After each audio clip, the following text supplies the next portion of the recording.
시편 112편 1절부터 10절까지 저 여러분들이 한 절씩 교독해서 저부터 읽겠습니다. 할렐루야. 여호와를 경외하며 그의 계명을 크게 즐거워하는 자는 복이 있도다. 그의 후손이 땅에서 강성한 정직한 자들의 후손에게 복이 있으리로다. 부와 재물이 그의 집에 있으며 그의 공의가 영구히 서 있으리로다. 정직한 자들에게는 흑암 중에 빛이 일어나나. 그는 자비롭고 긍휼이 많으며 의로운 이로다. 은혜를 베풀며 꾸어주는 자는 잘 되나니 그 일을 정의로 행하리로다. 그는 영원히 흔들리지 아니 의인은 영원히 기억되리로다. 그는 흉한 소문을 두려워하지 아니하며 여호와를 의뢰하고 그의 마음을 굳게 정하였도다.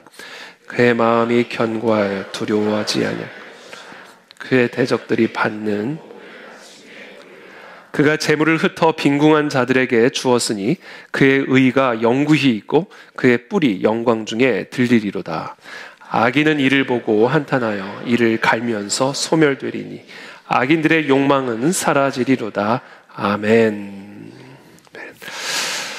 네, 우리 찬송가를 좀 더 많이 좀 공부를 해야 되겠다는 생각이 듭니다. 요새 찬송가를 좀 많이 들으려고 노력하고 있는데 우리 교회 안에서도 우리 과거에 특별히 부흥의 시대에 우리 믿음의 선조들이 또 작곡하고 작사했던 이런 찬송가들, 또 많이 불렀던 그런 찬송가들을 우리 교회 안에서 또 다시 한번 좀 새롭게 부를 수 있게 되기를 바랍니다. 그래서 특별히 우리 예배 인도하신 우리 목사님들, 또 우리 예배 팀들께서는 또 우리 찬송가 좀 많이 좀 들으셔서 우리 앞으로 선곡에 많이 반영해 주셨으면 좋겠다는 생각이 들고, 또 그래서 저도 이제 인터넷을 쭉 찾아보는데 그 찬송가를 좀 많이 수록한, 저희가 항상 부르는 찬송만 부르다 보니까 또 익숙하지 않은 찬송들, 그러나 너무 좋은 찬송들이 곳곳에 있는 것을 이제 보게 됩니다. 그래서 앞으로 우리 예배 팀들, 또 우리 예배 인도하시는 분들 또 많은 찬송가를 통해서 또 은혜를 받게 되기를 바랍니다. 또 여러분 좋아하시는 찬송가 있으시면 또 알려주시면 또 우리가 함께 찬송할 수 있게 되기를 바랍니다. 오늘은 이제 여호와를 경외하는 자에게 복이 있도다라는 주제를 가지고 하나님의 말씀 함께 나누겠습니다. 오늘 우리가 2023년 마지막 금요일입니다. 이제 2024년의 새해가 이제 곧 이제 시작이 됩니다.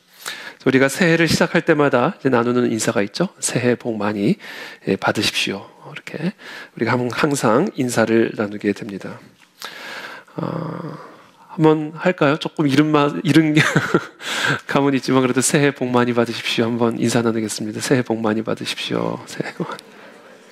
네, 진심으로 새해 복 많이 받으시기를 바랍니다. 네. 나이는 드시지 마시고 복만 드시게 되기를 바랍니다.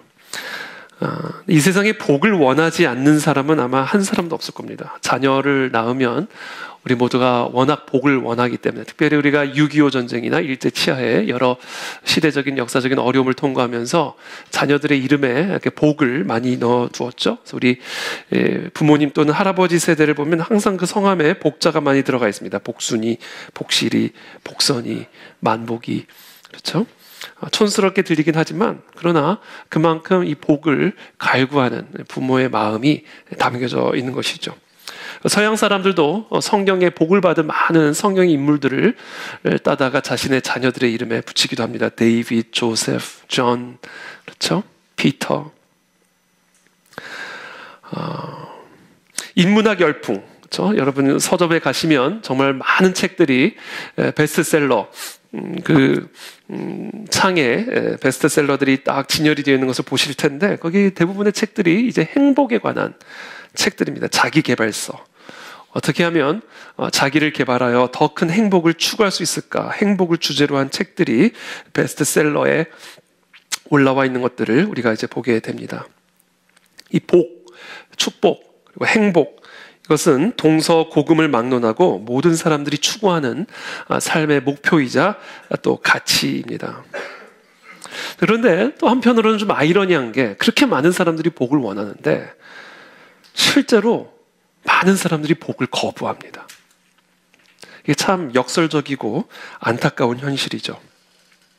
모든 사람들이 복을 원합니다. 한 사람도 예외 없이 복을 원하지 않는 사람은 없습니다. 그러나 실제로 복을 원하는 사람들 가운데 많은 사람들이 실제로 복을 미워합니다. 그리고 복을 거부합니다. 복을 미워하고 저주를 사랑합니다. 복을 거부하고 저주를 끌어안는 경우들이 얼마나 많이 있는지 모릅니다. 최근에 뉴스 보도를 통해서 너무 안타까운 소식을 들었죠. 한 유명한 배우가 마약 복용으로 수사를 받다가 자살을 하게 되었다라는 그런 참으로 안타까운 소식을 듣게 됩니다. 요즘 참 많은 사람들이 자살을 합니다. 코로나 3년 동안 코로나로 사망한 사람들보다 지난 3년간 자살로 사망한 사람들이 더 많습니다. 지난 3년간 자살로 생을 마감한 사람이 3만 9천 명 정도가 되고요. 코로나로 사망한 사람들의 수가 3만 5천 명 정도. 그것도 진짜 코로나 때문인지 아닌지 말썽달썽한 여하튼 간에 그 코로나 기간에 사망한 분들보다 더 많아요. 하루에 35명꼴로 자살을 하고 있습니다. 최근에 제가 아는 목사님의 교회에도 한 장로님의 아들이 30대 아들인데 자살을 했습니다.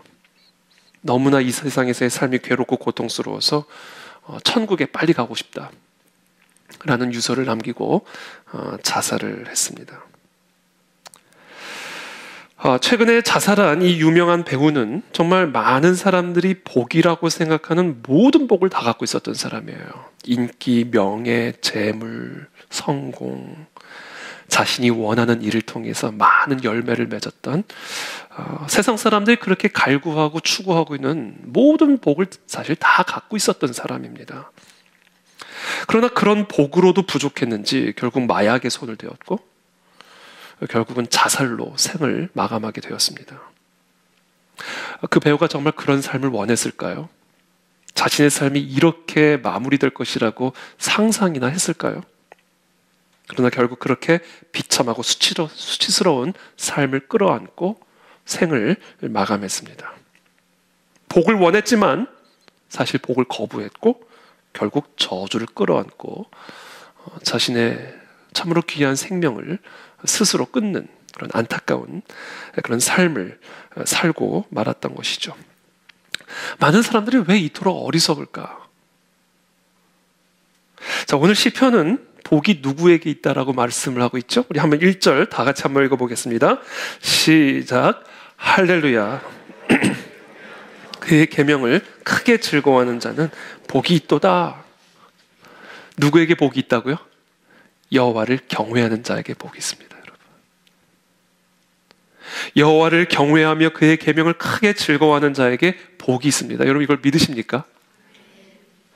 여러분들이 여호와를 경외하신다면 그리고 그의 계명을 크게 즐거워하는 분이라면 여러분들의 삶에는 복이 있습니다. 다른 소리에 귀를 기울이지 마십시오. 세상의 어떤 소리에도 귀를 기울이지 마시고 모든 귀를 차단하시고 눈을 차단하시고 오늘 이 말씀에만 우리의 모든 정신을 집중시킵시오.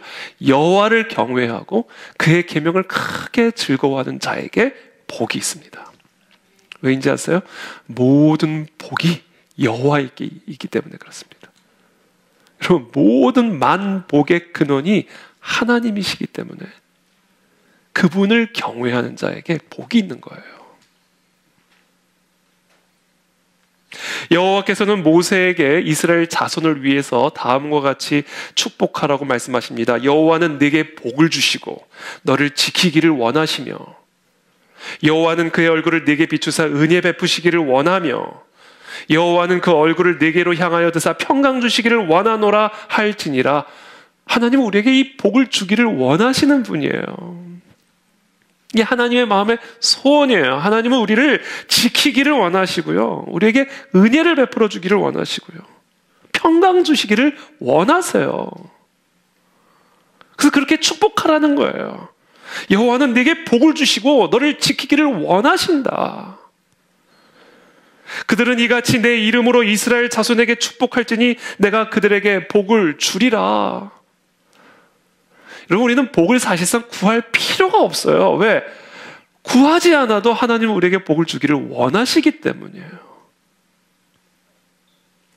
여호와 하나님이 만복의 근원이십니다.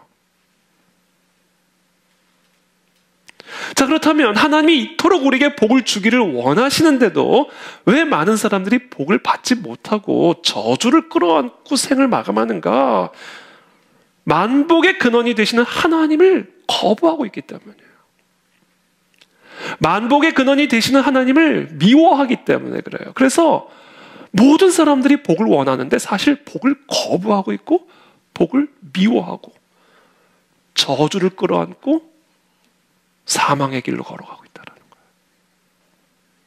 이게 참 말할 수 없는 안타까움입니다. 모든 사람들이 복을 원하지만 사실 복을 거부한다는 말이 이 말이에요. 복의 근원을 미워하고 있어요. 복의 근원을 마음에 두기를 싫어해요.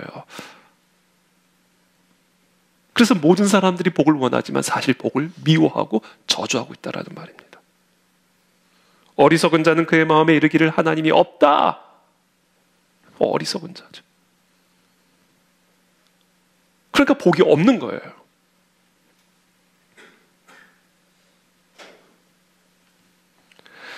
오늘 시편의 기자는 우리에게 말씀하십니다. 할렐루야, 여호와를 경외하며 그의 계명을 크게 즐거워하는 자는 복이 있도다. 모든 복은 여호와에 있기 때문에 그 여호와를 경외하는 자에게 복이 있습니다. 그래서 저와 여러분들이 오늘 함께 살펴보고 공부하고자 하는 주제는 이겁니다. 여호와를 경외한다는 게 도대체 뭘까? 자, 여호와를 경외하는 것이란 여호와의 계명을 크게 즐거워하는 겁니다. 이게 여호와를 경외하는 거예요. 여러분, 여호와의 계명을 크게 즐거워하십니까? 맛있는 음식 먹는 것보다 여호와의 계명을 더 크게 즐거워하십니까? 좋아하는 사람들과 즐거운 시간 갖는 것보다 여호와의 계명을 더 즐거워하고 계십니까? 침대에 누워서 이리 뒤척 저리 뒤척 빈둥빈둥 거리는 것보다 여호와의 계명을 더 즐거워하십니까? 재미있는 연속극보다, 재미있는 TV 프로그램보다 여러분들은 여호와의 계명을 더 크게 즐거워하고 계십니까? 그렇게 되기를 축복합니다. 그렇다면 여러분은 복이 있는 사람이에요. TV 연속극에서는 복이 안 나옵니다. 아무리 즐거운 시간을 가져도 거기서는 순간 지나가는 찰나일 뿐 거기서는 복이 나오지를 않아요. 복이 나오는 곳을 즐거워해야 돼요. 복이 있는 곳을 우리가 즐거워해야 복이 있는 사람이 되는 겁니다. 복은 어디에만 있다고요? 하나님에게만 있다고요. 그래서 그 하나님을 경외하는 자에게 복이 있는데 그 하나님을 경외하는 자란 오늘 본문은 우리에게 말합니다. 여호와의 계명을 크게 즐거워하는 자다. 여호와의 계명을 즐거워할지어다. 그렇게 되기를 축복합니다. 그렇게 하기로 결단하시기를 축복합니다. 자, 그렇다면 여호와의 계명을 크게 즐거워한다. 이게 무슨 의미일까요? 우리가 즐거워하는 일은요, 아무리 해도 질리지를 않아요. 오늘 하고 또 내일 하고 싶고, 내일 하고 내일 모레 또 하고 싶고. 우리가 즐거워하는 일은 아무리 자주 하고 아무리 오래 해도 절대 피곤하지 않아요. 그러니까 여호와의 계명을 우리가 크게 즐거워한다라는 말은 여호와의 계명을 항상 가까이 한다는 얘기예요. 여호와의 계명을 항상 주야로 묵상한다는 겁니다. 그게 우리가 여호와의 계명을 크게 즐거워한다라는 거예요. 어떻게 보면 여호와의 계명을 가까이 나가는 건 노동이고 우리의 몸을 쳐야 되고 사실 여호와의 계명을 크게 즐거워하지 않아요. 때로는 졸립기도 하고 귀찮기도 하고.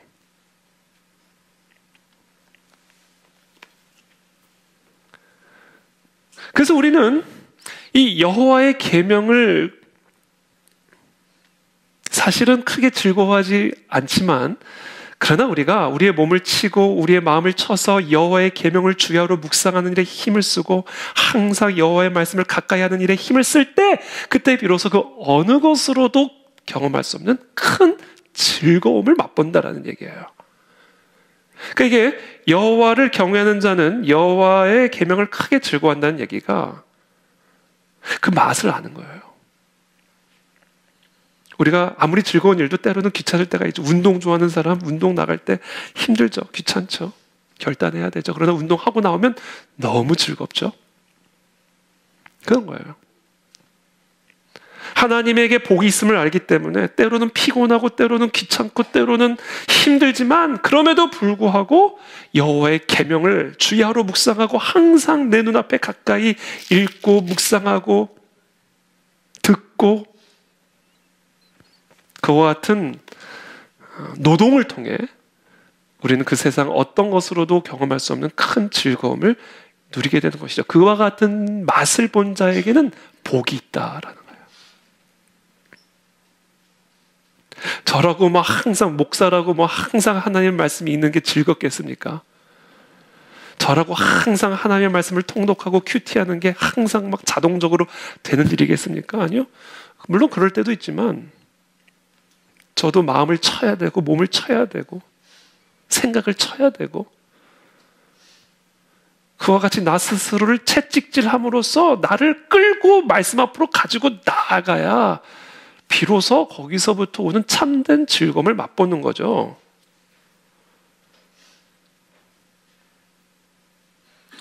그래서 그와 같은 노동, 그와 같은 노력, 그와 같이 스스로를 치는 그런 사람은 여호와의 계명으로 말미암는 큰 즐거움을 맛보게 될 것이고 그와 같은 자에게는 복이 있다라는 얘기예요. 복 있는 사람은 악인들의 꾀를 따르지 아니하고 죄인들에게 길에 서지 아니하며 오만한 자의 자리에 앉지 아니하고 이게 우리가 자동으로 되는 거예요. 이거는 누가 가르쳐주지 않아도 그냥 눈 뜨고 일어나면 자동으로 가는 성향이에요. 악인들의 꾀를 따라가고 죄인들의 길에 서고 오만한 자리에 그냥 앉는 게 그건 어려운 일이 아니에요. 그런 본성을 쳐가지고 여호와의 율법을 주야로 묵상하는 자리로 나아가 시냇가에 심겨진 나무와 같이 시절을 쫓아 과실을 맺으며 하는 모든 일에 형통한 삶을 사는 거. 그 비결이 어디에 있다고요? 주야로 여호와의 율법을 묵상하는 자에게 있다. 저는 그런 저와 여러분들이 되시기를 예수님의 이름으로 축복합니다. 그리고 내가 지금 그렇게 살고 있는지를 점검하시게 되기를 바랍니다. 나는 정말 여호와의 계명을 크게 즐거워하는가? 이스라엘아 들으라. 우리 하나님 여호와는 오직 유일한 여호와이시니 오직 유일한 만복의 근원이신 여호와이시니 여호와 외에는 다른 신이 없으니 여호와 외에는 다른 복의 근원이 없으니 너는 마음을 다하고 뜻을 다하고 힘을 다하여 힘의 일부가 아니라 마음의 일부가 아니라 그걸 다해서 왜? 하나님만이 오직 유일한 여호와시니까 그것을 다하여 네 하나님 여호와를 사랑하라. 그럼 그렇게 우리가 우리의 몸과 힘과 마음을 다해서 여호와를 사랑하는 게 도대체 어떻게 하는 것인가? 오늘 내가 네게 명하는 이 말씀을 너는 마음에 새기고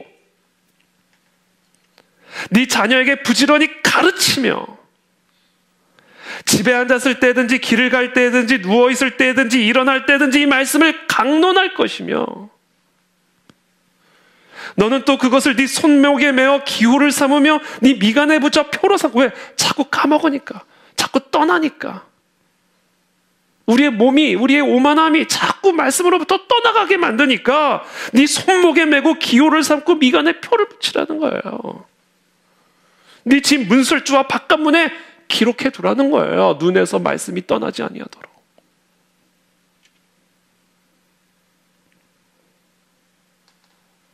이게 여호와의 계명을 크게 즐거워하는 자의 모습입니다.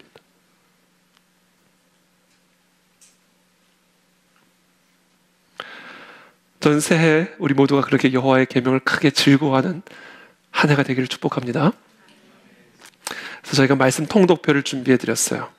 저희가 이제 이번 주일에 드릴 텐데 이제 제가 몇 주 전에 한번 제가 광고를 드렸던 것 같은데 여러분들이 이제 성함을 쓸 수 있도록 딱 성함을 쓰고 매일 체크를 하고 그것을 여러분들이 간직을 하든지 제출을 해주시든지 그래서 그것을 저희가 1년 12달 잘 모아드렸다가 여러분 송구영신 내년 송구영신 때 또 선물을 저희가 준비해 드릴 겁니다. 감동이 없으신 걸 보니까 선물이 뭔지도 말씀을 드려야 될까? 아직 결정은 못했어요. 그러나 하여튼 선물이 있습니다.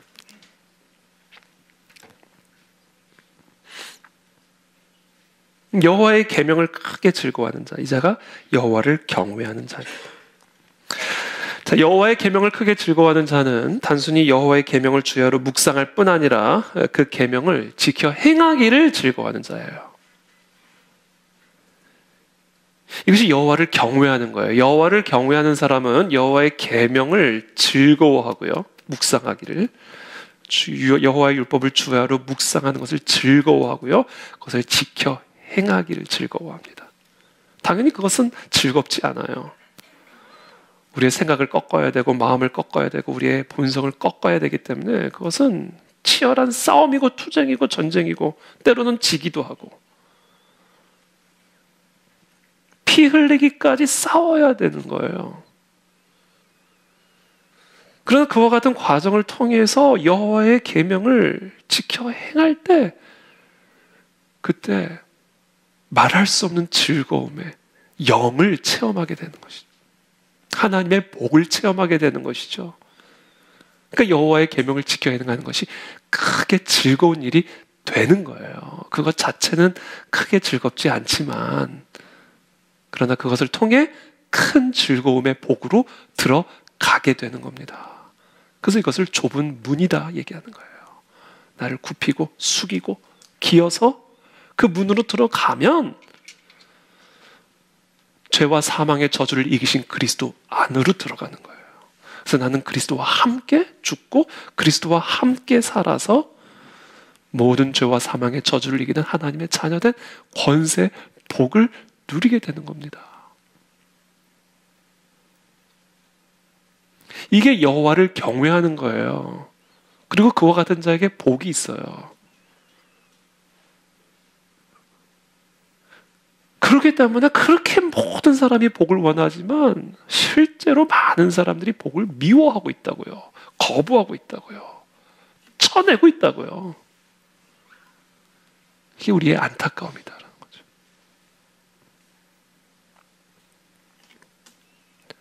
신명기 10장 12절 13절 다 같이 한번 읽어보겠습니다.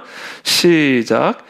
이스라엘아, 내 하나님 여호와께서 내게 요구하시는 것이 무엇이냐? 곧 네 하나님 여호와를 경외하여 그의 모든 도를 행하고 그를 사랑하며 마음을 다하고 뜻을 다하여 내 하나님 여호와를 섬기고 내가 오늘 네 행복을 위하여 네게 명하는 여호와의 명령과 규례를 지킬 것이 아니냐. 이거예요, 여러분. 이르시되 너희가 너희 하나님 나 여호와의 말을 들어 순종하고 내가 보기에 의를 행하며 내 계명에 귀를 기울이며 내 모든 규례를 지키면 내가 애굽 사람에게 내린 모든 질병 중 하나도 너에게 내리지 아니하리니 나는 너희를 치료하는 여호와임이라. 여러분, 치료를 받기를 원하십니까? 여호와의 계명을 듣고 행하시면 돼요. 그것을 크게 즐거워하시면 우울증이 치료받습니다. 공황장애를 치료받습니다. 각종 질병들을 치유받습니다. 여호와는 치료하시는 분이에요. 하나님 그 치료의 복을 우리에게 주기를 원하시는 분입니다. 그 치료의 약이 뭐다? 하나님의 말씀을 듣고 행할 때 그때 치료의 복이 임하게 된다. 작정하시게 되기를 바랍니다. 여러분들의 마음과 생각과 육체를, 여러분들의 삶을 끊임없이 공격하고 괴롭히는 질병들이 있다면, 그것이 관계적인 질병이든 육체적인 질병이든 정신적인 질병이든 재정적인 질병이든, 여호와의 말씀을 크게 즐거워하며 지켜 행하시기를 축복합니다. 그때 치료하시는 하나님의 복을 누리게 될 겁니다. 그 약속이 하나님의 약속. 여러분, 복음서에 소개된 믿음의 기적들 한번 다 보세요. 복음서에 기록된 모든 기적들 다 보세요. 예수님이 말씀하시고 그 말씀대로 순종할 때 그리스도의 놀라운 기적의 역사가 일어나잖아요. 이게 없으니까 기적이 안 일어나는 거예요, 우리 안에. 들은 대로 순종함이 없으니까 아무 일이 안 일어나는 겁니다. 기도 백날 해보세요. 금식 백날 해보십시오. 들은 대로 순종함이 없이는 복을 받을 수가 없어요.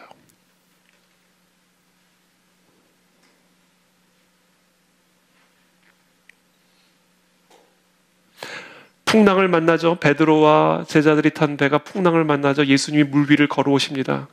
그때 베드로가 아주 중요한 말씀을 합니다. 주여, 만일 주님이시거든 나를 명하사 물 위로 오라 하소서.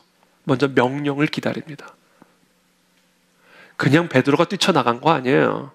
와, 예수님 물 위에 서셨네, 나도 설 수 있겠다, 믿습니다, 그리고 그냥 뛰쳐나간 거 아니에요. 차분히 기다렸어요. 배 안에서. 주님의 뜻이라면 명령해 주십시오, 저에게. 오라 하시니 베드로가 배에서 내려 물 위로 걸어서 예수께로 가되. 자, 베드로가 물 위를 걸을 수 있었던 이유는 바로 이와 같은 이유 때문에 그랬어요. 예수님이 명령하셨고 그 명령에 대한 순종으로 나갔을 때 베드로가 물 위를 걷는 초자연적인 기적을 체험하게 됐습니다. 예수님이 길을 가실 때 나면서부터 맹인된 사람을 만나시죠. 갑자기 땅에 침을 뱉어가지고 진흙을 이어가지고 그의 눈에 발라주십니다. 그리고는 실로암에 가서 씻고 와라 명령하셨죠. 그때 이 소경이 아니 더럽게 진흙에다 침을 뱉어가지고 눈으로 바른 것도 기분 나쁜데 또 갑자기 실로암에서 씻으라고 퇴퇴퇴 그리고 떠나간 게 아니에요. 그대로 했어요. 그대로. 그쪽 그대로 좀 하세요. 그대로. 토를 달지 말고 좀 그냥 그대로 좀 하세요. 그래야 기적이 일어나요.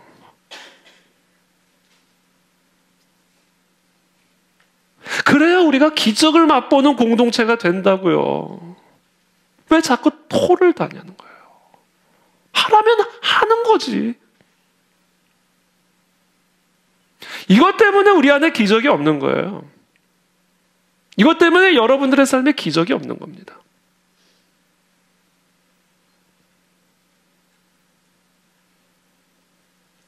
베드로와 제자들이 밤이 새도록 그물을 내렸어요. 그날 밤에 아무것도 못 잡았습니다. 그때 예수님이 명령하시죠. 명령. 그물을 배 오른편에 던져라. 아니 어부가 밤이 새도록 뭐 물고기 없는 곳에 가서 물고기 잡았겠냐고요. 물고기 잡으러 가서 뭐 그물 내려놓는 거 까먹고 있었겠냐고요. 이게 얼마나 어처구니 없는 말이에요. 베드로의 위대함이 뭔지 아세요? 나오라 그러면 나오고 던져라 그러면 던지는 거예요. 이게 베드로의 위대함이에요. 성도의 위대함은요, 우리의 지식에 있는 게 아니에요. 성도의 위대함은요, 그냥 하라면 하는 거에 있는 거예요. 이것을 사자성어로 뭐라고 그러는지 아세요? 단순 무식. 이게 믿음이에요. 하나님의 말씀 앞에서는 아주 단순해지고 모든 것을 다 내려놓는 무식함이 있어야 돼요. 이게 성도의 위대함이에요. 우리가 너무 단순하지 않고 복잡하니까, 우리가 완전히 말씀 앞에서 무식하지 않고 너무 말씀 앞에서 유식하고 지혜로우니까 기적이 안 일어나는 겁니다.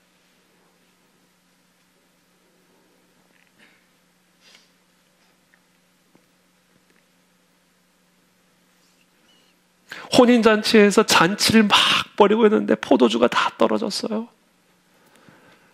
그때 예수님 뭐라고 명령하세요? 저 빈 항아리에 물을 갖다 부어라. 이게 무슨 말도 안 되는 소리예요. 여러분, 예수님의 명령은요, 말도 안 되는 소리예요. 그래서 우리가 단순해지지 않고 무식해지지 않으면 말씀 앞에서 그렇지 않으면 우리는 절대로 물이 포도주가 되는 기적, 오병이어로 수천 명 먹이는 기적, 그거는 절대로 우리에게 경험이 되어질 수가 없어요. 복을 받을 수가 없어요. 바로 이것이 우리가 그렇게 복을 원하면서도 복을 미워하고 복을 거부하고 복을 저주하고 있는 이유예요.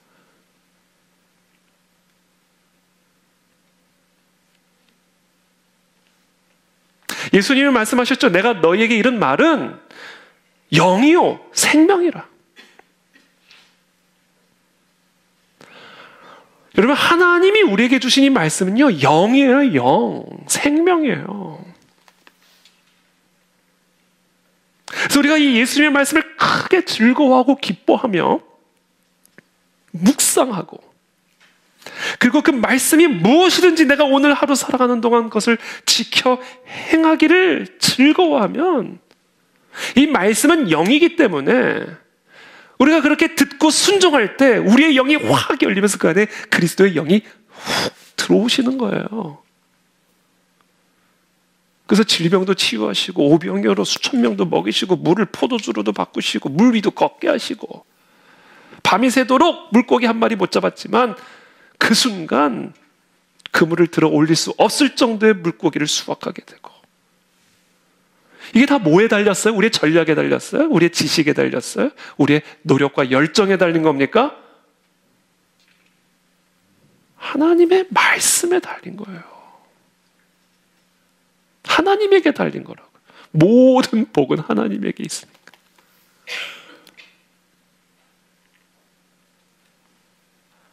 믿음은 긍정적인 사고가 아니에요. 믿음은 추상적인 것도 아니에요. 믿음은 매우 실질적인 겁니다. 실제로 해야 돼요. 하라는 대로. 그게 내 이성이 뭐라고 말하든, 내 경험이 뭐라고 말하든, 누가 뭐라고 말하든 하나님이 하라면 하는 거예요. 그때 하나님의 복이 임하는 겁니다. 이게 안 되니까 복이 없는 거예요. 그건 누구에게 하소연해도 소용없어요. 내가 복을 찾으니까.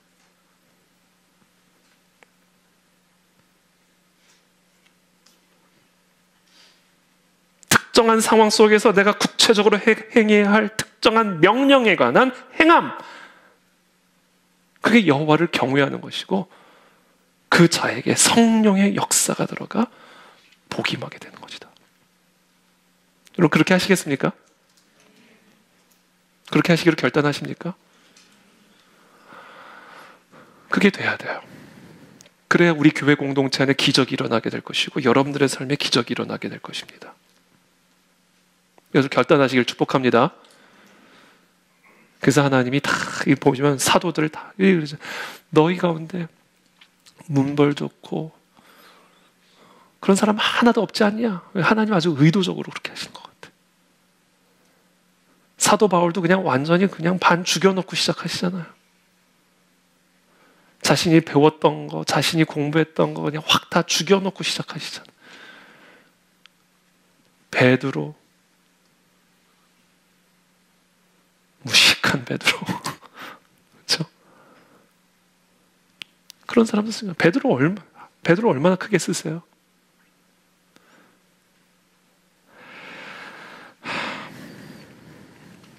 우리가 더 단순 무식해져야 될 줄 믿습니다. 이영표 선수가 한번 우리 교회 와가지고 자기가 이렇게 믿음이 좋아진 이유가 자기가 평생 운동만 해서 그렇다는 거예요. 운동은 그냥 하라면 하는 거라는 거죠.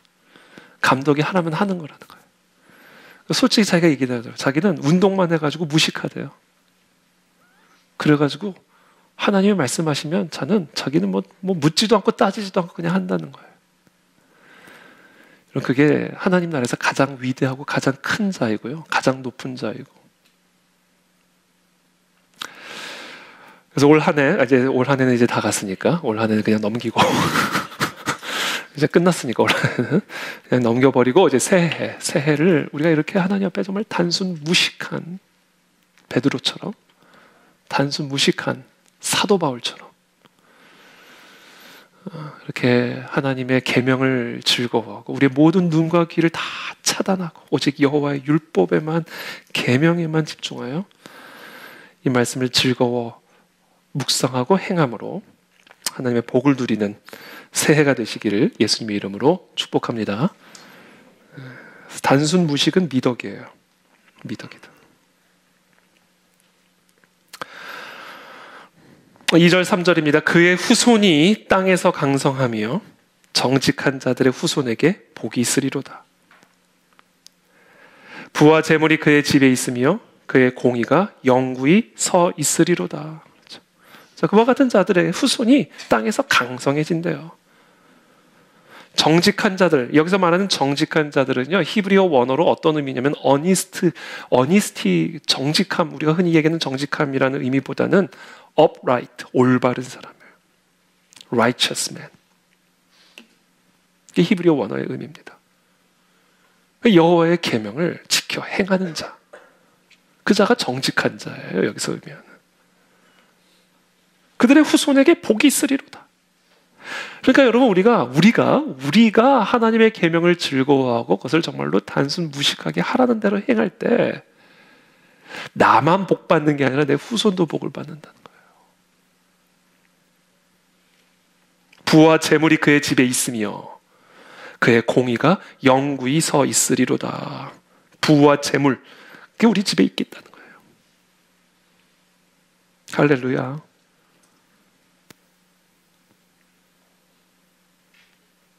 그러면서 4절에 또 이렇게 말씀합니다. 정직한 자들에게는, 여호와의 율법을 즐거워하고 그것을 지켜 행하는 자들에게는 흑암 중에 빛이 일어나나니, 흑암 가운데 있음에도 빛이 일어난대요. 그 사람에게는 빛이 있대요. 빛이 흑암 속에. 그러면 그 흑암 속에서 그 나타나는 그 빛이 뭐예요? 자비롭고 긍휼이 많으며 의로우니로다. 자, 그에게서 나타나는 빛이 뭐냐면 자비롭고 긍휼이 여기는 마음, 그 긍휼이 여기는 삶에 빛이 임하게 된다라는, 빛이 난다라는 거예요. 그 사람에게서. 자, 정직한 자, 올바른 자, 여호와의 계명을 즐거워하며 그 계명을 지키는 자, 하라면 하는 자, 그 자는 어떤 자인가? 특별히 우리가 지켜야 할 계명, 하라면 해야 하는 그거, 그게 뭐예요? 자비를 베풀고 긍휼을 베푸는 겁니다. 오늘 저와 여러분들이 한번 점검하게 되기를 바랍니다. 나는 얼마나 자비를 베푸는 사람이고 긍휼을 베푸는 사람인가. 여러분, 이것을 꼭 가난한 사람에게 돈을 주고, 여러분 이것에 국한시켜서 생각하지 마세요. 일상의 삶에서 우리는 얼마나 사람들에게 자비로운가.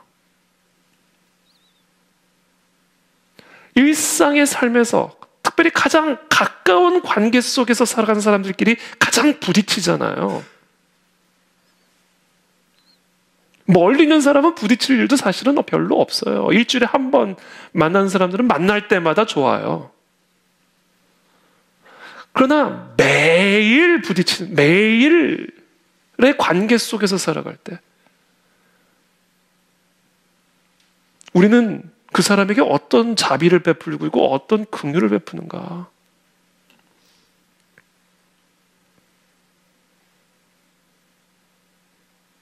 그게 그 사람의 빛이라는 거야. 빛. 자비를 베풀 때 그 사람에게 빛이 일어나고 긍휼을 베풀 때 그 사람에게서 빛이 일어난다라는 거야. 그게 우리가 지켜 행해야 할 여호와의 계명 중에 하나입니다. 오늘 특별히 시편의 기자는 그것을 언급하죠. 그와 같은 자에게 복이 있다. 자비를 베풀라 했으니까 베풀어라. 7번씩 70번이라도 용서하라 하셨으니까 용서해라. 너가 친히 원수를 갚지 말고 모든 것을 하나님께 맡기라 했으니까 그렇게 해라. 원수가 목마르거든 마실 거를 주고 굶주리고는 먹을 걸 주라. 주님 말씀하셨으니까 그렇게 해라. 하기 싫어도 해라 이거예요. 그때 그 사람에게 빛이 난다. 그 사람에게 복이 임한다.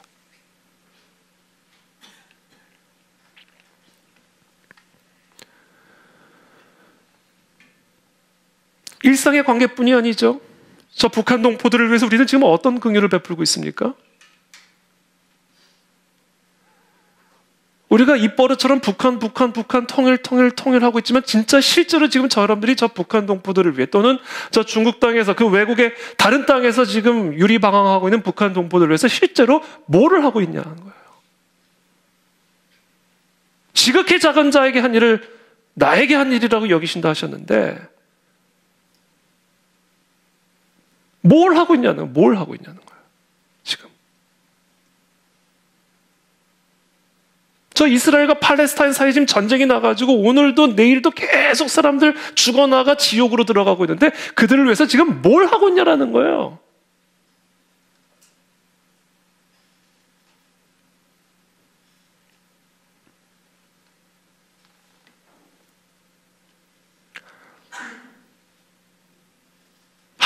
하라는 거예요. 뭐 큰 일을 하려고 하지 말고 뭐라도 하라는 거예요. 이게 하나님의 명령입니다. 뭐라도 하라는 거예요, 뭐라도.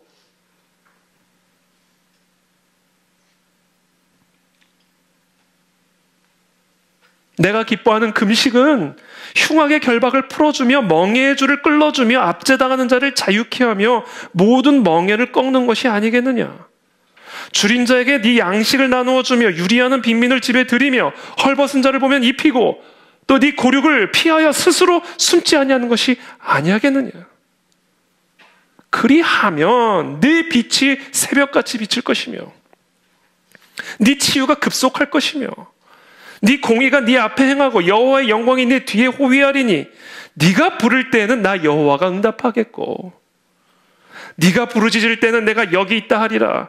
만일 네가 너희 중에서 멍에와 손가락질과 허망한 말을 제하여 버리고 줄인 자에게 네 심정이 동하며 왜 이렇게 줄인 자들 앞에만 서면 허망한 말들이 나오냐는 거예요.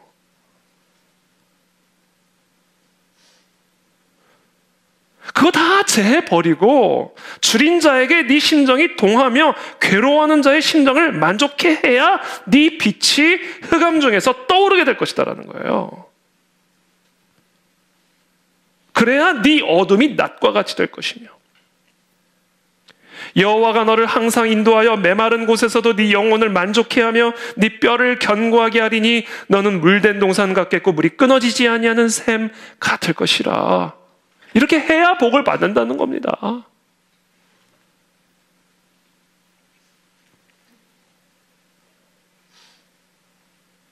저는 시간 저와 여러분들에게 묻고 있습니다. 여러분들의 시간을, 여러분들의 재물을, 여러분들의 마음을 이와 같이 흉하게 결박에 묶여있고 멍에의 줄에 묶여있고 궁핍하며 헐벗고 있는 유리방황하는 그 누군가를 위해서 얼마나 쓰고 있는가.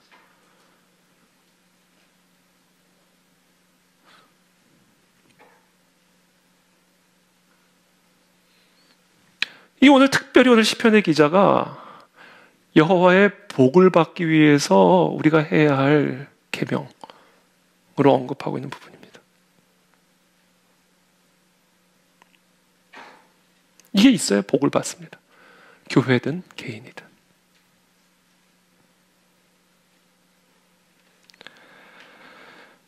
왜냐하면 지극히 작은 자 하나에게 한 것이 곧 나에게 한 것이라 예수님 말씀하셨기 때문입니다. 계속해서 5절입니다. 은혜를 베풀며 꾸어주는 자는 잘 되나니 그 일을 정의로 행하리로다. 그렇죠? 은혜를 베풀며 꾸어주는 자는 잘 되나니 그 일을 정의로 행하리로다. 그는 영원히 흔들리지 아니하며 의인은 영원히 기억되리로다. 은혜를 베풀라, 은혜를 베풀라. 9절 10절에 똑같이 얘기하죠. 그가 재물을 흩어 빈궁한 자들에게 주었으니 그의 의가 영구히 있고 그의 뿔이 영광 중에 들리리로다. 악인은 이를 보고 한탄하여 이를 갈면서 소멸되리니 악인들의 욕망은 사라지리로다. 여러분, 복을 받는 자는요, 빈궁한 자들을 보면 자신의 재물이든 마음이든 시간이든 에너지는 흩어서 준단 말이에요. 그 크고 작은 건 상관이 없어요. 마음이 동하는 거예요. 그래서 뭐라도 한다는 거예요. 뭐라도.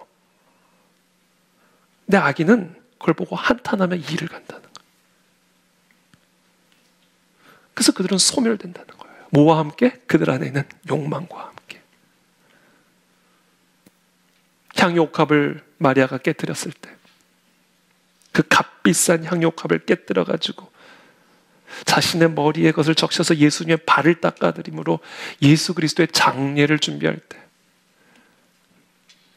그때 가룟 유다가 뭐라고 얘기해요? 그걸 팔아서 가난한 자에게 줘야 돼.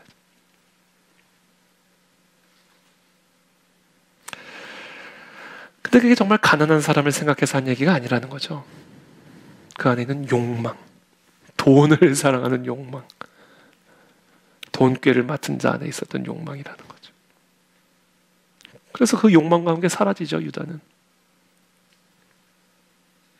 대신 그 마리아는 복음이 전해지는 곳마다 그 향기가, 그 여인이 행한 그 일이 항상 기념이 될 것이다. 영원 무궁히.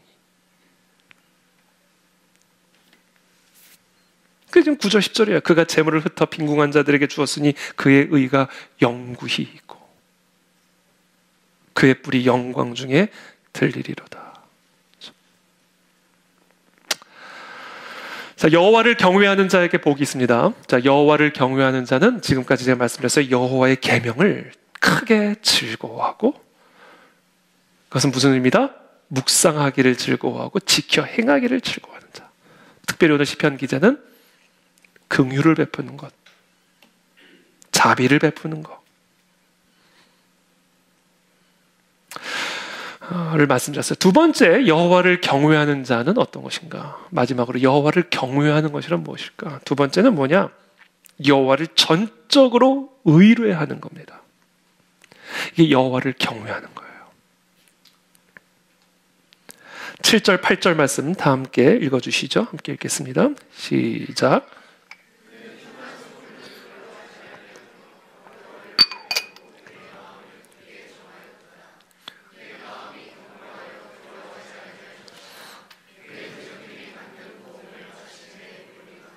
아멘.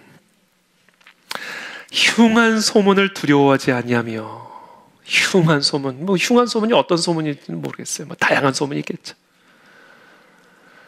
이게 국가적인 소문일 수도 있고 개인적인 소문이 될 수도 있고, 흉한 소식들, 흉한 소리들, 비방이 될 수도 있고 모함일 수도 있고 국가적인 재난일 수도 있고 정말 원치 않았던 어떤 사건일 수도 있고, 다양한 것일 수가 있겠죠. 그러나 그 어떤 소문이든, 그게 어떤 흉한 소문이든 두려워하지 않는다. 내 귀에 어떤 흉한 소문이 들어와도 두려워하지 않는다. 그 이유가 뭐예요? 여호와를 의뢰하고 그의 마음을 굳게 정했기 때문에 흉한 소문을 두려워하지 않는다. 이 자가 복이 있는 자입니다. 그의 마음이 견고하여 두려워하지 아니할 것이라. 그의 대적들이 받는 보응을 마침내 보리로다. 여기 보니까 대적들이 받는 보응을 얘기하는 거 보니까 여기서 말하는 흉한 소문은 자신을 치려고 하는 대적들에 관한 소문인 것 같아요. 근데 그것을 두려워하지 않아요. 왜? 여호와를 의뢰하고 자신의 마음을 여호와께 굳게 정했기 때문에 하나님이 그들에게 보응을 하실 것을, 볼 것을 믿음으로 두려워하지 않는다.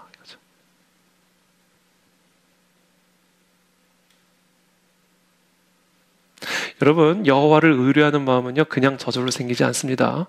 여러분들이 여호와의 계명을 크게 즐거워하시는 분이 돼야, 그래야 여호와를, 흉한 소문을 듣고도 여호와를 의뢰할 수가 있어요. 믿음은 들음에서 나옵니다. 사시나무같이 떨리는 그 마음을 무엇이 잡아줄 수 있어요? 영이신 말씀만이 그것을 잡아줄 수가 있습니다. 그렇게 되면요 사방에 우겨쌈을 당해도요 말할 수 없는 평강과 확신이 있어요.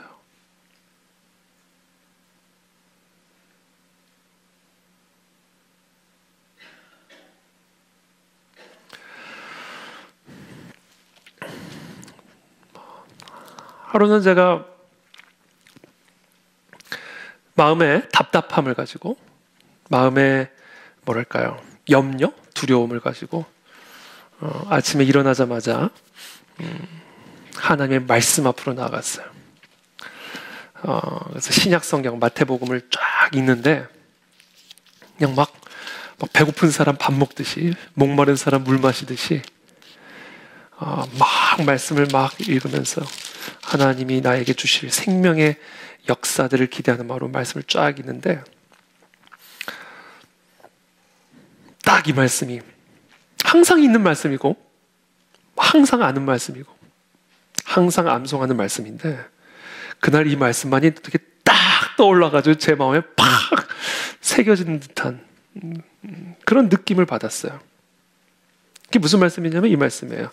내가 너희에게 이르노니 목숨을 위하여 무엇을 먹을까 무엇을 마실까 몸을 위하여 무엇을 입을까 염려하지 말라. 이 흉한 소문을 들으면 목숨 걱정, 입을 걱정, 먹을 걱정하게 되는 거죠. 그렇죠? 몸이 의복보다 중하지 아니하냐? 그러면서 이렇게 말씀하세요. 공중의 새를 보라.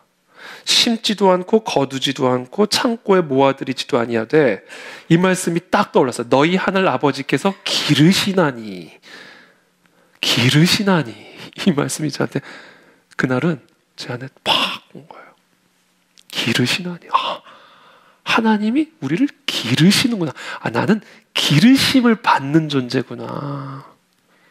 여러분 집에 애완견 키우시는 분 계세요? 뭐 강아지든 고양이든 뭐 돼지든 기르시는 분 계세요? 뭐 새든 기르시잖아요. 우리가 기르잖아요. 하나님이 나를 그렇게 기르시는구나. 나는 그렇게 기르심을 받는 존재구나. 나를 기르시는 거지 내가 뭐를 하는 게 아니구나. 이 말씀이 제 안에 확 오면서 말할 수 없는 평강과 기쁨이 제 마음을 확 사로잡는 것을 경험했어요. 그날을 잊을 수가 없습니다. 꽤 오래된 일임에도 불구하고 그런 거예요. 우리가 여호와의 율법을 크게 즐거워하면요, 여호와의 계명을 크게 즐거워하는 사람이 되면요, 이 말씀은 영이시기 때문에 이 영이 나의 영을 확 만져주시고 잡아주십니다. 그때는요, 어떤 흉한 소문이 있어도 어떤 사방의 우겨쌈을 당하여도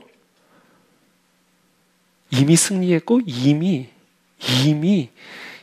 영광을 누리기 때문에 흔들림이 없게 된다. 이게 복이에요, 복. 지금과 같이 불안정하고 불안전하고 불안한 시대 속에서 이와 같은 마음의 평강을 누리는 것보다 더 큰 복이 있습니까, 여러분? 모든 것 가져도 마음의 평강을 잃으니까 자살하잖아요. 여러분, 이렇게 흉흉한 소문이 끝없이 오고 가는 이 시대 속에서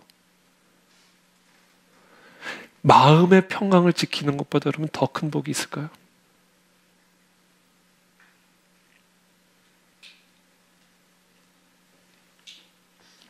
이 흉한 소문, 그리고 여기 오늘 본문을 보면 그의 대적들과 관련이 되어 있죠. 사람과 관련된 문제입니다. 오늘날 사람들의 마음의 평안을 깨는 가장 핵심적인 게 뭐냐면 이 사람이에요, 사람. 쇼펜하우라는 철학자가 지옥이 딴 게 지옥이 아니라 인간관계가 지옥이다 이렇게 얘기했어요. 이 사람은 불신자입니다만 영적 통찰력을 갖고 있죠.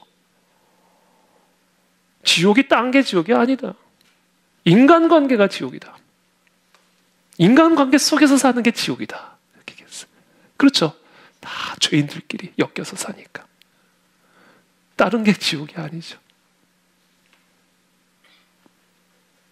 지금 오늘 본문에서 7절, 8절에서 흉한 소문, 이게 뭐냐면 그의 대적들이에요. 대적들에 대한 소문이에요. 사람을 두려워하는 마음이에요. 대적들을 두려워하는 마음이에요. 사람으로 인한 두려움이에요. 그것 때문에 사람들이 우울증에 걸리고 공황장애에 걸리고 대인기피증에 걸리고 수면제를 먹지 않으면 잠을 잘 수가 없고 내일을 맞이하기가 두렵고 집에 들어가는 게 무섭고 회사 가는 게 무섭고 사는 게 무서운 거예요. 그러니까 그 30대 청년도 우울증에 걸려가지고 빨리 천국 가고 싶어서 떠납니다. 도망간 거예요, 죽음으로. 그게 사람이에요, 사람. 이게 그렇게 무서운 거예요.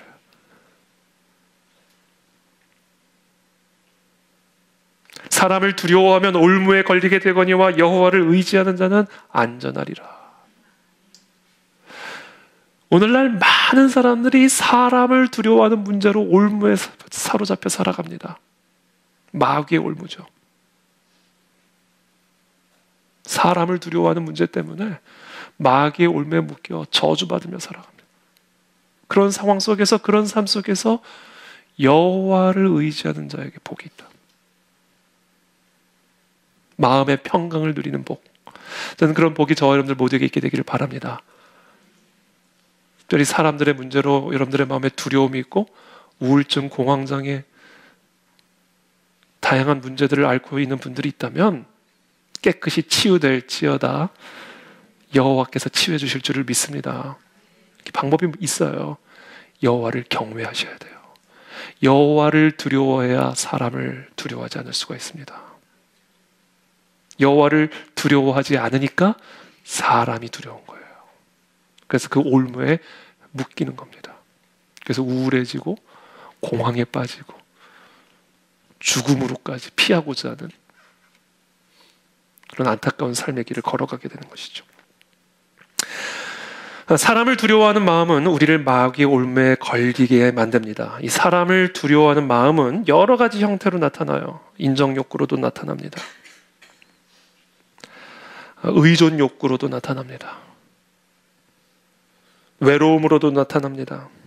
가운데 여러 가지 이 사람을 두려워하는 마음은 그래서 이 평강이 깨지고 그래서 여러 가지 어려움을 겪는 이 사람을 두려워하는 마음은 여러 가지 형태로 나타나는데 요즘 제가 가만히 보니까 사회적으로 가장 큰 문제로 대두되고 있는 것 중에 하나가 바로 이 가스라이팅이에요. 매우 만연해 있고 매우 은밀하고 실제로 많은 사람들이 가스라이팅으로 마음의 평강을 잃어버린 채 살아가고 있습니다. 심리적인 학대거든요. 많은 사람들이 심리적인 학대 속에 살아가고 있어요. 의외로 많이. 왜냐하면 이건 매우 은밀하기 때문에. 이 가스라이팅이라는 단어는 1938년에 패트릭 해밀턴이라는 작가가 연출한 스릴러 연극이 나중에 영화로도 만들어집니다. 가스라이트라고 하는 제목의 연극입니다. 가스등. 그렇죠?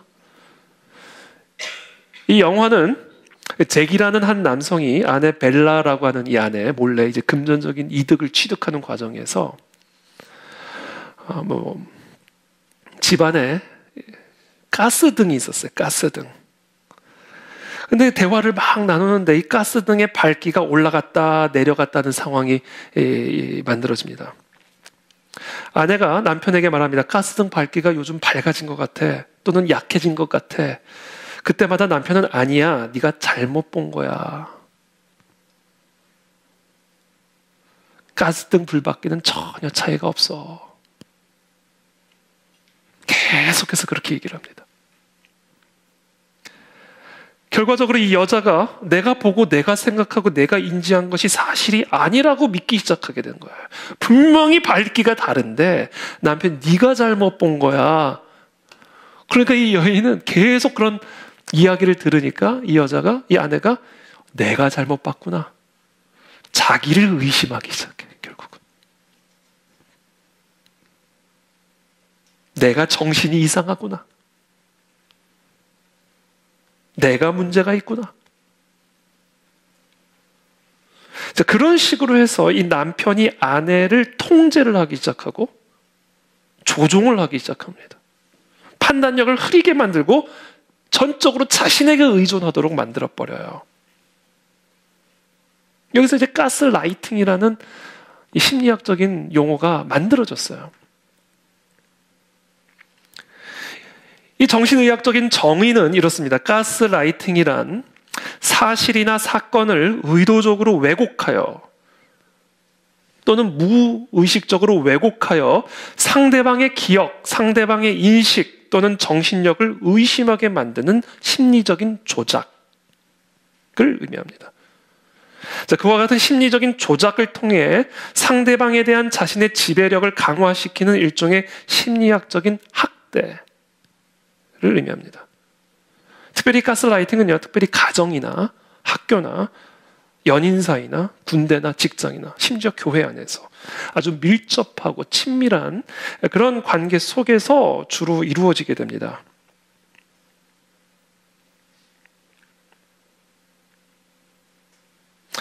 가스라이팅의 가해자가 일반적으로 이런 식으로 이루어져요. 가해자가 피해자의 기억을 또는 인식을 지속적으로 반박을 하거나 또는 실수를 과장하는 왜곡을 통해서 피해자 스스로 자신에 대해서 의심하게 만들어요. 또는 피해자의 요구나 감정을 하찮게 여기거나 실제로 발생한 일을 부인하는 행위들을 지속을 함으로써 피해자가 자신의 자존감과 판단력에 대한 신뢰를 잃어버리게 만듭니다. 이게 가스라이팅이에요. 자, 이런 식으로 계속해서 지속적으로 가스라이팅이 이루어지게 되면 피해자는 자신도 모르게 가해자의 생각에 자신이 동조하게 됩니다. 자신을 의심하기 시작합니다. 자존감이 낮아져서 스스로 정확한 판단을 내리는 능력을 스스로 상실해버리게 돼요. 이 과정에서 가해자는 의도를 했든 의도를 하지 않았든 피해자를 사회적으로 고립시키는 결과를 만들어내고 피해자는 우울증을 겪고 심지어 자살로 이어지는 경우들도 종종 있다고 합니다. 이 가스라이팅은요, 오늘날 너무너무 심각한 문제예요. 혹시라도 우리 교인들 가운데서도 우리 성도님들 가운데서도 이런 문제를 갖고 있는 분들이 계실 수가 있습니다. 특별히 가정 안에서. 이 가스라이팅의 화법이 몇 가지가 있는데요. 그럼 여러분들 한번 살펴보시고, 내가 혹시 이런 화법을 주로 사용하지는 않는지, 또는 내가 이런 화법으로 내가 계속 학대를 받고 있지는 않은지를 한번 점검해 보시게 되기를 바랍니다. 이렇게 되면 마음의 평안을 유지할 수가 없어요.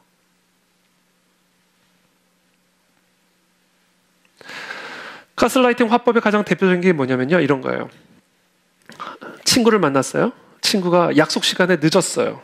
30분을 늦었어요. 근데 이게 반복이 됐어요. 그래서 그날은 친구에게 말했어요. 야, 너 앞으로 약속 시간 늦으면 안 돼. 그거는 정말 너 잘못한 거야. 나는 한가해서 일찍 와 있는 줄 아니? 앞으로 약속 시간 너 절대로 어기면 안 돼.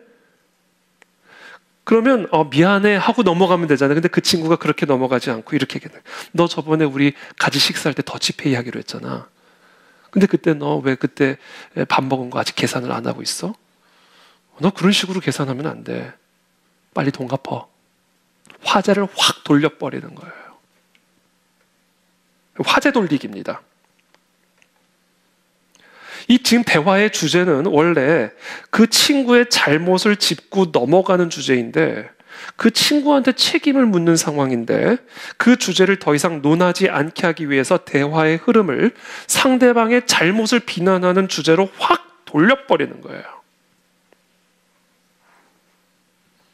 지금 내가 사실은 잘못했고 내가 지금 비판을 어떻게 보면 책임을 좀 묻는 상황을 흐름을 확 바꿔가지고 상대방의 잘못으로 돌려버리는 화제 돌리기. 이 가스라이팅의 대표적인 책임.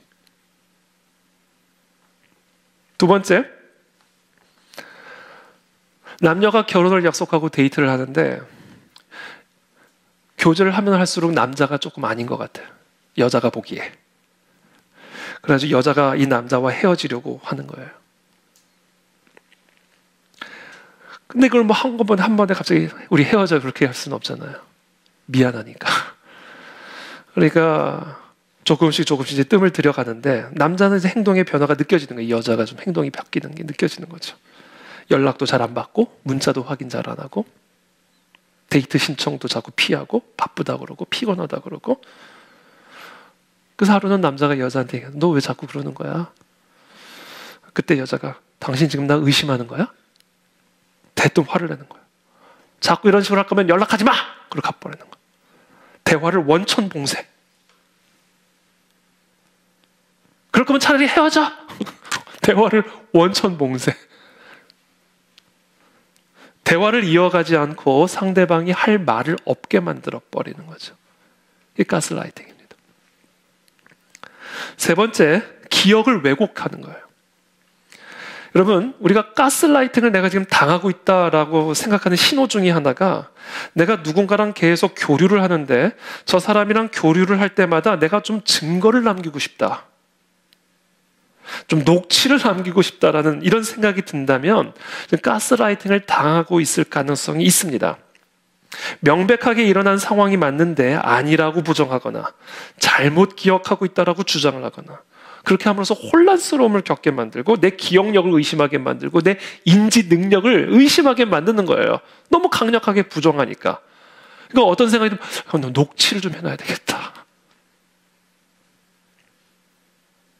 증거를 좀 남겨야 되겠다라는 마음에 욕구가 올라오게 되는 거죠. 자, 그런 마음이 있다면 가스라이팅을 당하고 있을 가능성이 있습니다.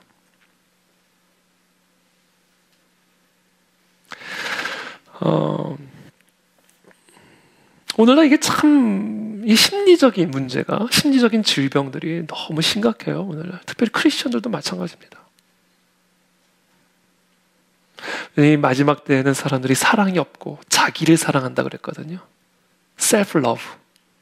이게 나르시시즘입니다. 이 가스라이팅을 하는 가해자들의 경우가, 많은 경우가 나르시시스트들이에요. 자기 사랑으로 충만한 사람, 자기 중심적인 사람이에요. 자기 중심적이에요. 그래서 공감 능력도 결여가 되어 있어요. 공감 능력도 많잖아요. 워낙 자기 중심적이기 때문에. 그래서 이 마지막 때가 될수록 사랑이 식어지고 자기를 사랑하는, 자기 배를 사랑하는 사람들이 많아진다고 그랬잖아요. 그래서인지 이 가스라이팅과 관련된 이런 심리적인 문제들이 매우 큰 사회적인 이슈로 대두되고 있는 것이죠.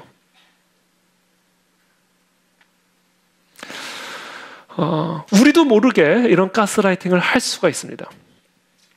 그래서 가스라이팅이 어떤 식으로 이루어지는지 제가 한번 잠깐 몇 가지만, 두 가지 정도만 말씀을 드릴게요. 첫 번째가 미끼 던지기예요. 미끼 던지기. 어떤 거냐면 상대방을 자극해서 부정적인 감정이 확 올라오게 만드는 미끼예요. 자기 스스로에 대해서 부정적인 감정을 가질 수 있도록 상대방을 확 자극해서 미끼를 던지는 겁니다. 예를 들면 이런 거예요. 아무개 집사랑 친하게 지냈는데 이 집사랑 친하게 지내다 보니까 보면 볼수록 조금 건강하지 않은 부분들이 자꾸 보여요. 우리 교회 얘기는 아닙니다. 예를 들어서 이 집사 그러면 좀 그러니까 이 대리라고 합시다. 이 대리. 이 대리랑 친하게 지냈는데 이 대리가 너무 지내면 지낼수록 건강하지 않은 측면들이 많이 보여요. 그래서 내가 좀 이 사람과 좀 멀어져야 되겠다, 좀 거리를 둬야 되겠다, 이렇게 시도를 하고 있었어요. 그것을 이 대리도 느꼈겠죠. 근데 어느 순간부터 사람들이 많이 모인 자리에서 이 대리가 나를 자꾸 비꼬는 말을 하는 거예요. 약간 무례하게. 은근히 비꼬는 말들을 계속해서 던지는 겁니다. 심지어 내가 이 대리와 친하게 지냈을 때 내가 이 대리에게만 이야기했던 그런 자신의 개인적인 이야기들을 공공연하게 은밀하게 얘기를 하면서 자기 나의 감정을 상하게 만드는 거예요. 예를 들면 우리 부모님이 어렸을 때 이혼을 해가지고 내가 너무 힘들었다, 그런 얘기를 내가 사석에서 이 대리하고 나눴단 말이에요.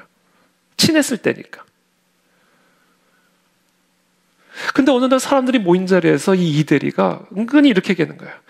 어렸을 때 부모님이 이혼한 집 자녀들은 참 정서적으로 문제가 많더라고요. 이런 식으로 얘기를 하는 거예요. 나를 딱 꼬집어서 얘기하지는 않지만 그런 식으로 은근히 나를 비방하는 거예요. 그 얘기를 듣다가 자기도 모르게 참다 못해가지고 제가 화를 확 내는 거죠. 이거 다 픽션입니다. 화를 확 내는 거예요. 뭐 이혼한 사람들이 다 그런 거야? 얼마나 좋은 사람도 많은데? 화를 버럭 내버린 거예요. 그때 이 대리는 입에 살짝 미소를 지으면서 이렇게 얘기하는 거죠. 그런 식으로 얘기를 하지 마세요. 사람들이 많은 데서 이렇게 화를 내십니까? 그런 식으로 얘기를 하시면 안 되죠. 마음에 기분이 나쁘면 개인적으로 말씀하세요. 딱 이렇게 냉정하고 차분하게 반응을 하는 거죠. 그러면 그 순간 누구만 이상한 사람이 된 거예요? 화를 낸 나만 이상한 사람이 되는 거예요. 어쨌든 화를 냈으니까. 내막을 다른 사람들은 다 모르지만 이대리와 나는 아는 거예요. 그러면 나는 어쨌든 사람들 앞에서 화를 냈으니까 그것을 만회하기 위해서 사람들 보는 앞에서 그 사람한테 더 잘해주고 이대리한테 더 잘해주고 더 착하게 굴고 미끼에 물려 들어간 겁니다. 이게 가스라이팅이에요. 조작하는 거죠. 그런 식으로 가스라이팅을 하고 또 당할 수가 있어요. 이런 것들 여러분들이 한번 잘 점검하셔야 돼요. 또 다른 두 번째 마지막 가스라이팅의 방법이 있는데 이게 뭐냐면 아주 과도한 부탁을 하고 그 부탁을 거부한 다음엔 그 사람을 투명인간 취급하는 거예요. 예를 들면 이런 거예요. 금요 철회가 끝났는데 우리 집은 서초동인데 파주에 사는 성도님이 좀 태워달라는 거예요. 이 나르시시스트들은요, 자신의 욕구가 너무 강하고 자기중심적이기 때문에 굉장히 뜬금없는 무리한 부탁을 하는 경우들이 종종 있습니다. 아니 나도 오늘 퇴근을 늦게 해가지고 나도 좀 몸이 피곤하고 나는 여기서 차 타고 10분만 가면 집이 있는데 파주까지 갔다 오면 또 내일 내 아침 새벽같이 회의가 있고 해서 조금 어려울 것 같은데요. 거절하면 이제 그다음부터 이제 투명인간 취급을 하는 거죠. 눈도 안 마주치는 겁니다. 성도가 말이야. 차도 안 태워주고 말이야. 이렇게 되는 거죠. 현실적으로 내가 들어줄 수 없는 무리한 요구라서 거절을 한 것인데 자기의 부탁을 들어주지 않았다고 해서 이제 그런 식으로 대하는 겁니다. 그러면 당사자가 어떻게 생각? 내가 잘못했구나. 이런 생각이 들 거 아니에요. 그래 내가 크리스찬인데 파주에서부터 혹시 파주에 계시는 분이 계실지 모르겠죠. 이거는 픽션이니까 파주에서부터 기도하려고 왔는데 나는 맨날 집 가까운 데서 왔다 갔다 하는데 내가 한 번 못 데려다 줬나? 내가 잘못했구나. 불편하잖아요. 계속 투명인간 취급하고 눈도 안 마주치고 내가 가면 자리 뜨고 이러니까 계속 내가 잘못했구나.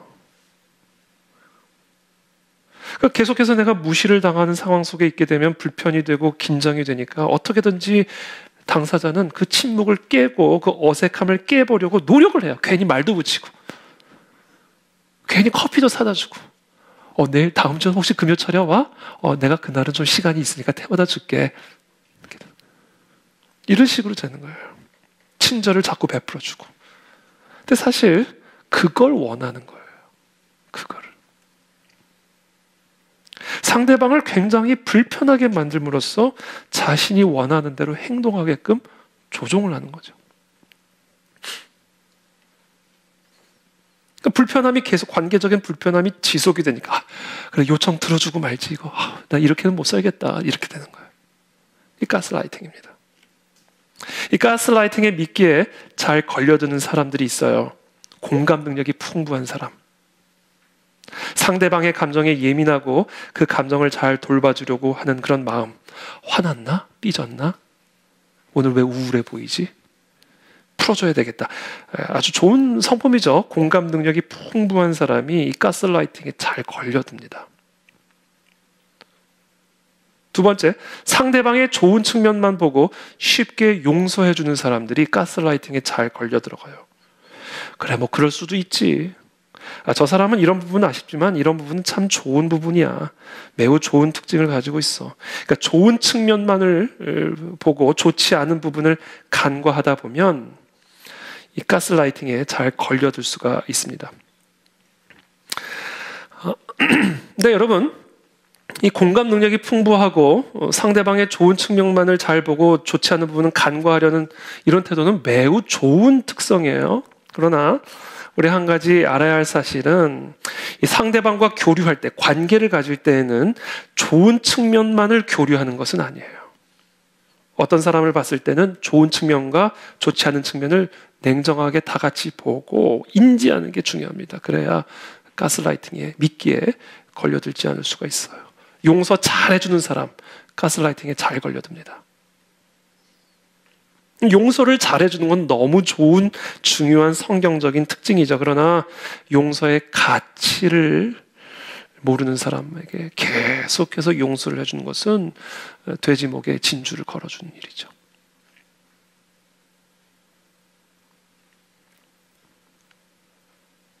다른 사람을 도와주고자 하는 연민이 큰 사람, 이거는 뭐 너무 가스라이팅에 잘 걸려듭니다. 왜냐면 이 나르시스트들, 이제 이 가스라이팅을 잘 하는 사람들은 이 피해자 코스프레를 항상 피해자예요, 자신. 모든 상황 속에서 자신은 언제나 피해자입니다. 항상 다른 사람의 탓을 하고. 이런 사람들에게 이제 자기 연민이 풍성한 사람은요, 금방 걸려들죠. 항상 피해자 코스프레를 하니까. 그런 사람을 떠나는 것에 대해서 죄책감을 갖게 되고 계속 가스라이팅에 걸려드는 겁니다. 이게 좀 사람과의 관계예요. 이게 우리가 살아가는 이 세상에서의 사람과의 관계 속에서 이런 어려움들이 있습니다. 때로는 우리가 가해자가 되기도 하고 때로는 우리가 피해자가 되기도 하고 그런 가운데서 우리의 마음의 평강을 잃어버리고 심리적인 학대를 받으며 우울증과 공황장애와 대인 기피와 그것으로 인한 다양한 종류의 신체적, 육체적, 정서적, 영적 질병에 걸려들게 되는 것이죠. 특별히 부모님이 이 나르시스트인 경우에 그런 부모님 밑에서 자란 아이들이 성인이 돼서 또 이런 어떤 가스라이팅을 당할 확률이 매우 커집니다. 왜냐하면 아주 어렸을 때부터 이 나르시스트적인 이 부모의 관심을 받기 위해서 그런 나르시스트적인 부모의 돌봄을 받기 위해서 계속해서 그분들의 필요를 채워줘야만 하는 어떤 그런 상황 속에서 뇌가 형성이 되고 인격이 형성이 됐기 때문에 항상 다른 사람한테 맞춰주거나 눈치를 살피고 그 사람 위주의 관계를 맺는 게 굉장하게 익숙해져 있습니다. 그래서 이 가스라이팅을 당하는 그런 것이 너무 괴로움에도 불구하고 익숙하니까 성인이 돼서도 이 익숙함을 자극하는 누군가에게 확 끌리게 되는 것이죠. 건강하지는 않지만 익숙하고 편하니까. 그래서 부모에게 했던 것처럼 그와 같은 나르시스트적인 사람들에게 계속해서 가스라이팅을 당하는 경우들이 많이 있어요. 그래서 저는 오늘 마지막으로 이런 어떤 심리적인 관계 속에서 사람과의 관계 속에서 이런저런 종류의 다양한 문제 속에서 우리가 살아가고 있기 때문에 우리가 이런 속에서 건강한 마음, 건강한 정신, 건강한 영성을 가지고 평강을 누리며 살아가는 복이 있는 삶을 살아가기 위해서는요, 이런 관계성 속에서 우리가 겪을 수 있는 이런 심리적인, 관계적인 문제들, 특별히 가스라이팅과 같은 오늘날 만연한 이런 문제들을 우리가 잘 처방할 수가 있어야 돼요. 세 가지를 간략하게 말씀드리겠습니다. 첫 번째, 가스라이팅을 당한다고 생각할 때 내가 내 자신을 결국 가스라이팅을 하게 됩니다. 누군가가 나를 가스라이팅을 하면 결국 내가 나를 가스라이팅을 하게 돼요. 그것을 인지하는 순간 멈추셔야 돼요. 두 번째, 누군가가 나를 지속적으로 비난하고 누군가가 나를 지속적으로 불쾌하게, 무례하게 굴 때 그것이 진짜 나의 문제 때문이 아니라 혹시 상대방 안에 있는 문제 때문이라는 것을 혹시 인지하게 된다면 그러면 이제 상대방의 그와 같은 가스라이팅이 무력화될 수가 있죠.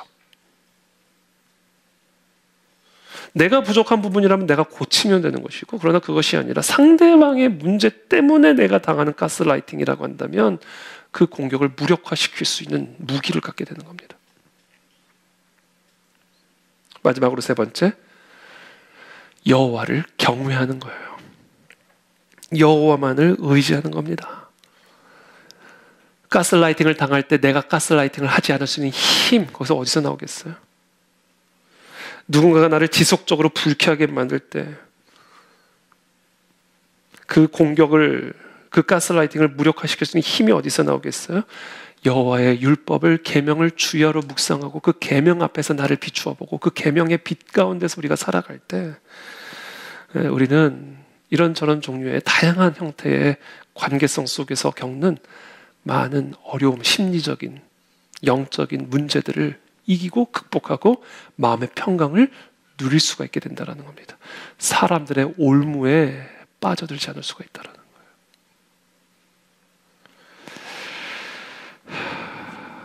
그래서 저는 오늘 시간 여러분을 축복합니다. 오늘 특별히 시편 112편의 말씀을 통해서 여호와를 경외하는 자에게 복이 있도다 에 관련한 주제를 가지고 오늘 함께 하나님의 말씀을 나누었고요.